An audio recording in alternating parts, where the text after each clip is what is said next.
রাজধানীতে বৃহস্পতিবার সকাল থেকে আন্তর্জাতিক অপরাধ ট্রাইব্যুনালে জুলাই গণঅভ্যুত্থান চলাকালে সংঘটিত মানবতা বিরোধী অপরাধ মামলার রায় ঘোষণার তারিখ নির্ধারণ করা হয়।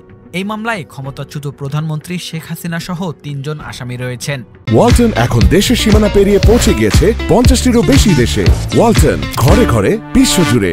রায়কে কেন্দ্র করে আওয়ামী লীগ দিনটিতে দেশজুড়ে লকডাউনের আহ্বান জানায়। তবে লকডাউনের আগে থেকেই রাজধানী সহ বিভিন্ন স্থানে আগুন, সন্ত্রাস ও নৈরাজ্যের ঘটনায় সাধারণ মানুষের মনে আতঙ্ক সৃষ্টি হয়। তবে সকাল থেকে রাজধানীর সড়কগুলোতে দেখা গেছে তুলনামূলক স্বাভাবিক যান চলাচল। কোথাও যানজটের চিহ্ন তেমন চোখে পড়েনি বলে সংবাদ দেন ফেস দ্য পিপলের প্রতিবেদক সজল মিয়া।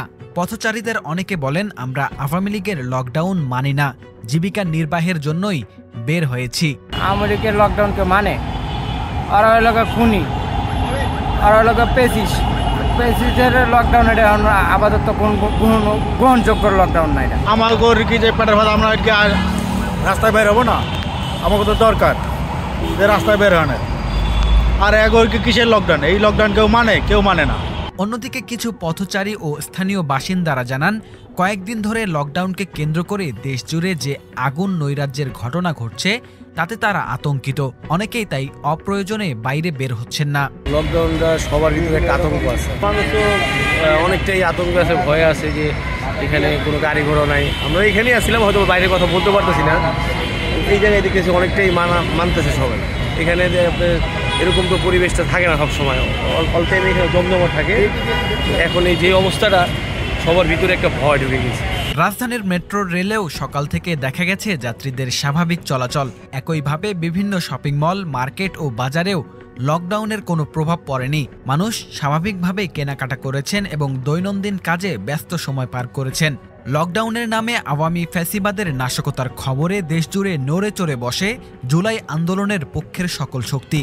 পটুয়াখালী থেকে ফেস দ্য পিপলের জেলা প্রতিনিধি ফেরদৌস শুভ জানান, আওয়ামী ফ্যাসিবাদের নাশকতার বিরুদ্ধে বৃহস্পতিবার পটুয়াখালী জামায়াতে ইসলামী বিক্ষোভ সমাবেশ ও মোটরসাইকেল শোডাউন করে। কুমিল্লা প্রতিনিধি তাসলিমা লিয়া সংবাদ দেন, কার্যক্রম নিষিদ্ধ আওয়ামী লীগের ঢাকা লকডাউন কর্মসূচিকে ঘিরে বৃহস্পতিবার সকাল থেকেই কুমিল্লার সকল গুরুত্বপূর্ণ এলাকা, মহাসড়ক ও আঞ্চলিক মহাসড়কে সর্বোচ্চ সতর্ক অবস্থান গ্রহণ করে জেলার আইন শৃঙ্খলা রক্ষাকারী বাহিনী। দিনের শুরুতেই জেলা পুলিশ জানায়, মহাসড়ক, জনবহুল, আবাসিক ও বাণিজ্যিক এলাকাগুলোতে টহল ও গোয়েন্দা নজরদারি বৃদ্ধি করা হয়েছে। জননিরাপত্তার স্বার্থে জেলার সকল গুরুত্বপূর্ণ স্থানে ও মহাসড়কে চেকপোস্ট ও তল্লাশি কার্যক্রম বৃদ্ধি করা হয়েছে।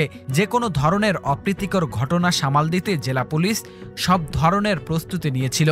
এদিকে চাঁপাইনবাবগঞ্জ জেলা প্রতিনিধি জসিমউদ্দিন জসির পাঠানো খবরে জানা যায়, চাঁপাইনবাবগঞ্জ শহরে সকাল 10টা থেকেই আওয়ামী লীগের নাশকতা প্রতিরোধে রাজপথে অবস্থান নেয় ইসলামী ছাত্র শিবিরের নেতাকর্মীরা। শহরের বিভিন্ন গুরুত্বপূর্ণ স্থানে মিছিল ও অবস্থান কর্মসূচি পালন করে সংগঠনটি। অন্যদিকে জেলার ক্লাব সুপার মার্কেটের সিঁড়িতে সাঁটানো শেখ হাসিনার ছবিতে আরও ভয়ঙ্কর হয়ে ফিরব, আমি পদত্যাগ করিনি, এমন এক চাঞ্চল্যকর লেখা দেখতে পান স্থানীয়রা। জয়পুরহাট থেকে ফেস দ্য পিপলের জেলা প্রতিনিধি আহসান হাবিব জানান, ফ্যাসিবাদী আওয়ামী শক্তির নাশকতা ও অপতৎপরতা প্রতিরোধে জয়পুরহাট শহর ও সদর উপজেলা জামায়াতের উদ্যোগে রাজপথে অবস্থান কর্মসূচি পালিত হয়েছে সকাল 9টা থেকে। অন্যদিকে গাজীপুর জেলা প্রতিনিধি আজহারুল ইসলাম জানান, গাজীপুরের বিভিন্ন জায়গায় গত 2 দিনে রাতের আধারে নাশকতা করে 3টি বাস পুড়িয়ে দেয় আওয়ামী সন্ত্রাসীরা। আওয়ামী লীগের ডাকা লকডাউনের সার্বিক পরিস্থিতি পর্যবেক্ষণে গাজীপুরের বিভিন্ন গুরুত্বপূর্ণ স্থানে গেলে দেখা যায় সবকিছুই চলছে স্বাভাবিক গতিতে। জনমনে নেই কোনো উদ্বেগ, উৎকণ্ঠা ও আতঙ্ক। Kazi Hamdullah, face the people. Walton এখন দেশের সীমানা পেরিয়ে পৌঁছে গিয়েছে ৫০টিরও বেশি দেশে। ওয়ালটন, ঘরে ঘরে, বিশ্বজুড়ে।